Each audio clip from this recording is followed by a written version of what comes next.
Hello and welcome to our first regional video. This first week is a bit hyper-condensed as we needed to introduce the course as well, so do not expect both a region and a composer discussion in most videos. We will just focus on one thing at a time. Be sure to watch to the end for a step-by-step walkthrough of our analysis of Erlkönig. You are welcome to use my answers for this portion of your assignment if you wish, but you are encouraged to come up to your own conclusions about this wonderfully expressive work yourself. Before we get to that, let's first focus on our first region and first subsect of art song, German Lied. Now, Lied sounds fancy, but it is truly just the German word for song. The birthday of the Lied is considered to be October 14th, 1814, the day Gretchen am Spinnrade was composed by Franz Schubert.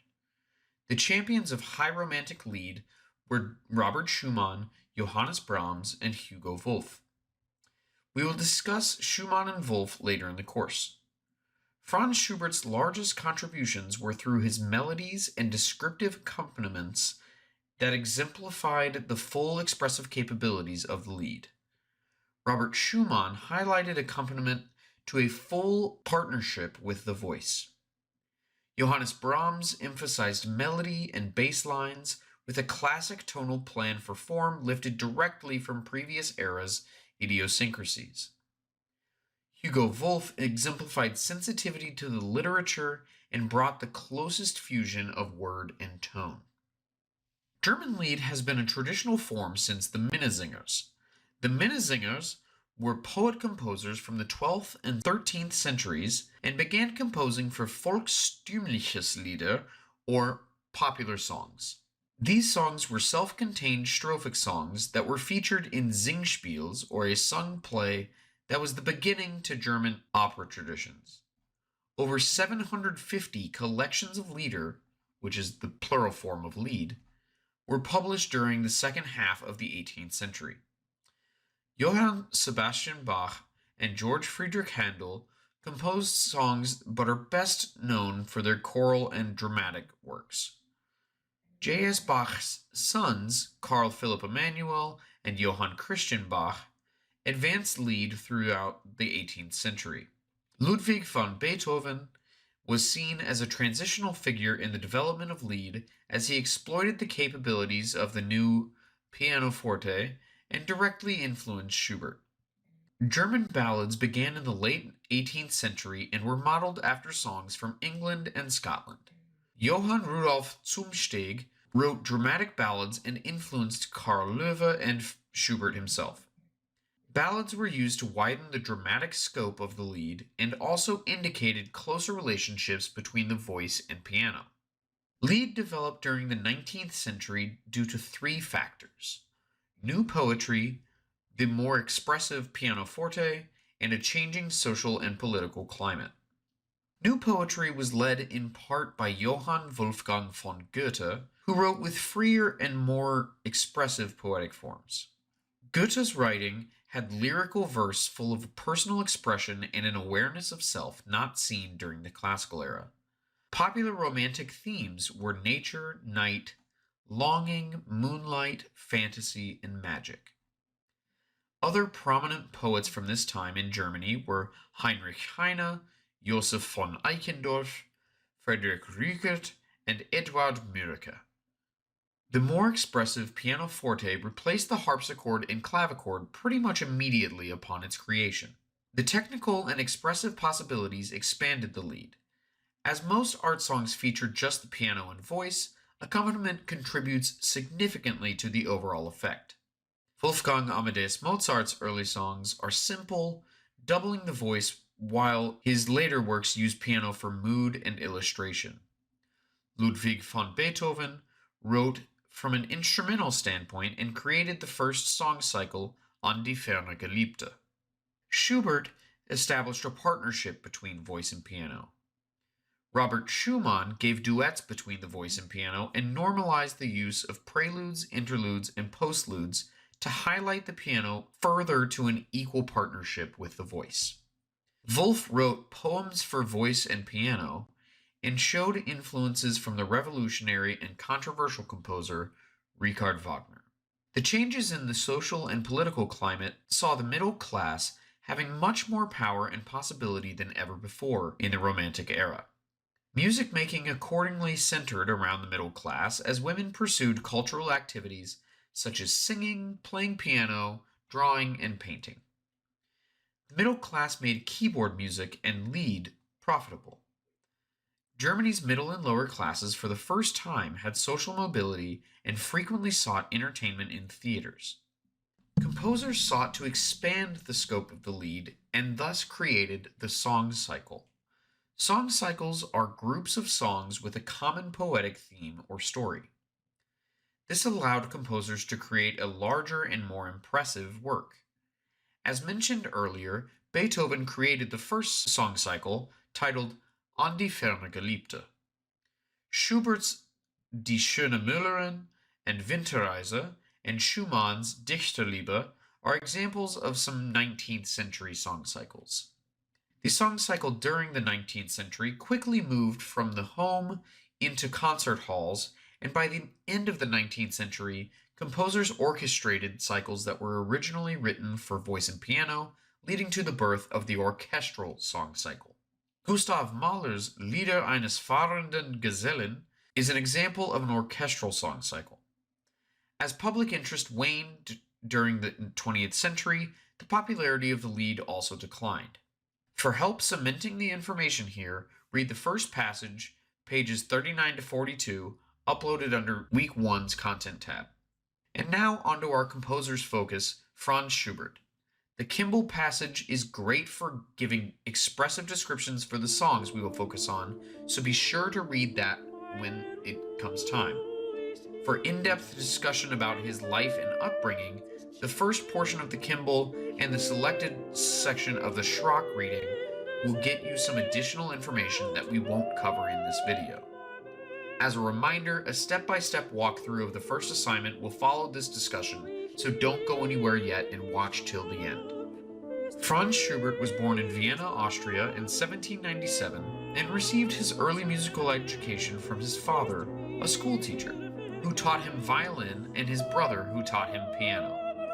At age 9 or 10, he studied organ, singing, and harmony at the church in Lichtental, and at 11, he became a chorister for the Imperial Court Chapel under the direction of Antonio Salieri.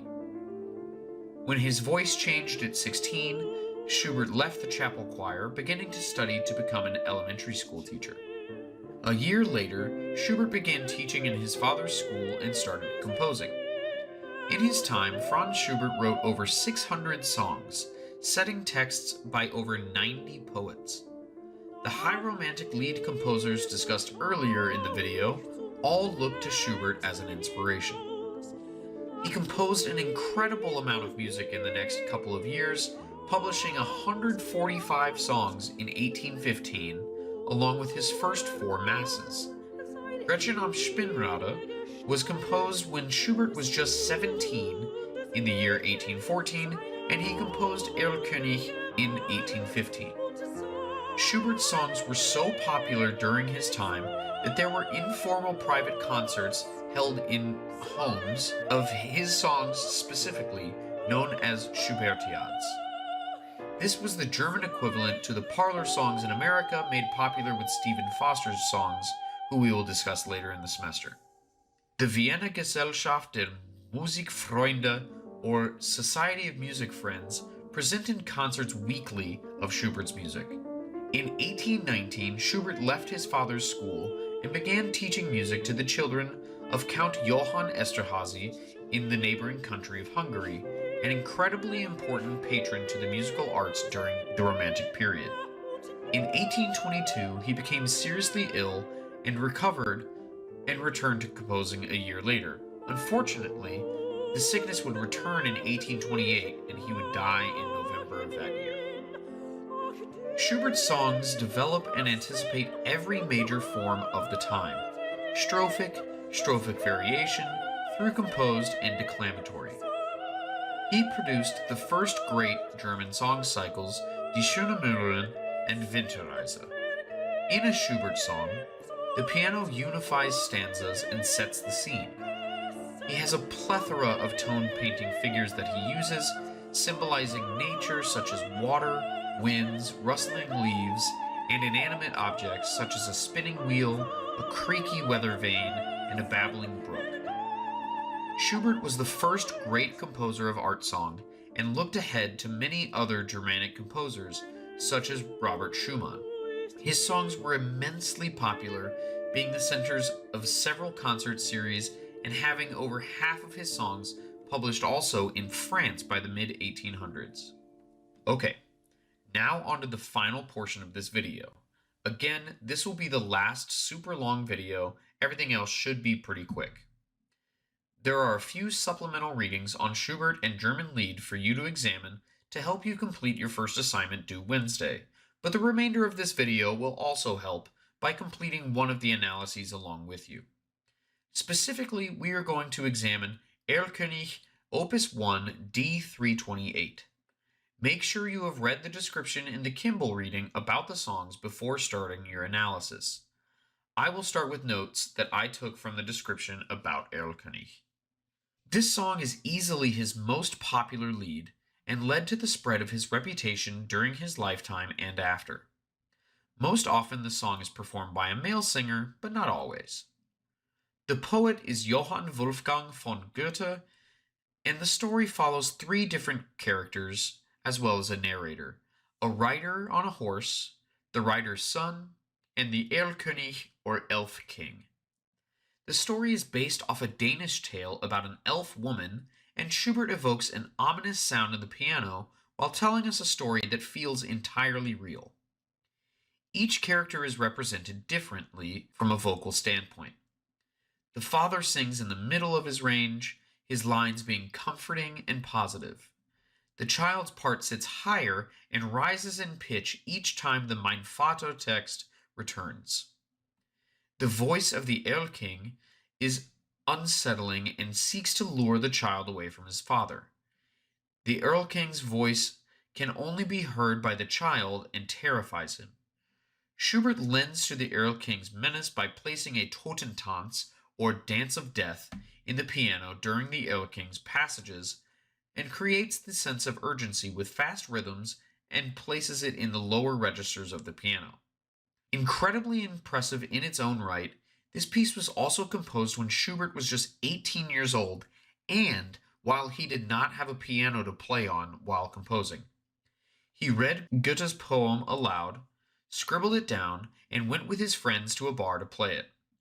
Now, as we go to fill out the style sheet, some of our work is done for us.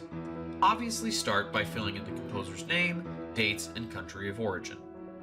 Here we have Franz Schubert, who lived from 1797 to 1828 and was born in Austria. The song title is Erlkönig Opus 1 D328. When answering conjunct melodies versus disjunct, I think the father's motives are fairly disjunct, where the son is more conjunct, which symbolizes a child's singing ability that would be more simplistic than an adult's. The Erlking uses a mixture of both, basically using whatever will sound the most enticing to the child at the time. In terms of balance of melody, most of the song changes as abruptly as the character changes dictate, so I would not classify this as a balanced song, and therefore it adheres more to the text expression. Again, with such a complex piece, the concept of legato versus staccato is flexible. There are not any marked staccati, but the son's Mein Vater passages are certainly panicked and more rhythmically active in an attempt to get away from the Erlking's grasp. Otherwise, the father and Erlking both exhibit more connected singing, even amidst the father's disjunct melody. The harmonies are rather dissonant for the time, heightening the drama of the story. There are a lot of accidentals used beyond those in the key signature in both the accompaniment and the voice, which is certainly less consonant sounding than something like Mozart's Alleluia that we talked about in yesterday's video. We are unquestionably in a minor key here. This is used by Schubert to again make things less comfortable and less consonant to emphasize the stressful situation. The rhythms are fairly consistent within each character. Mein Vater by the son is consistent throughout, as is the father's attempts to settle his son down with Mein Sohn. The rhythms absolutely heighten the text stress in the words. The Mein Vater motif evokes musically the idea of a child calling for their father, in which the first syllable of father is stressed. This is just one of a plethora of instances you can find here. While German may not be a comfortable language in everyone's wheelhouses, the text throughout does not sound like they are trying to subvert expectations with the treatment of that text. In other words, there's not strong beats with unemphasized syllables and things of that nature. The tempo does remain consistent throughout until the very end of the piece, which is marked immer geschwindner, or always faster. There is not any discernible use of rubato in this piece. The piece absolutely features a prelude and several interludes, but does not have a dedicated postlude. Instead, Schubert ends the song almost directly after the line "In seinem Armen das Kind war tot," meaning, "In his arms the child was dead." As there is a clear rhyme scheme throughout the piece, I would say this is poetry by Johann Wolfgang von Goethe, though Goethe did write prose at times as well. The text setting is almost entirely syllabic, with very few instances where one syllable has more than one note. While this song does have repeated motives, like Mein Vater, they are simply to indicate the character shift, and no other materials repeat after that, so I would classify this song as through composed. If there were more repetition of material, rondo could be justified here, but with it written as is, through composed makes the most sense. And just like that, the first song is completed. Be sure to review this video and yesterday's for some hints on completing the remainder of Schubert's style sheet assignment. As a reminder, this first assignment is due on Wednesday. Let me know if you have any questions about anything, and I will get back to you as soon as I can. That's all I've got for now. See you Thursday for our discussion on Robert Schumann.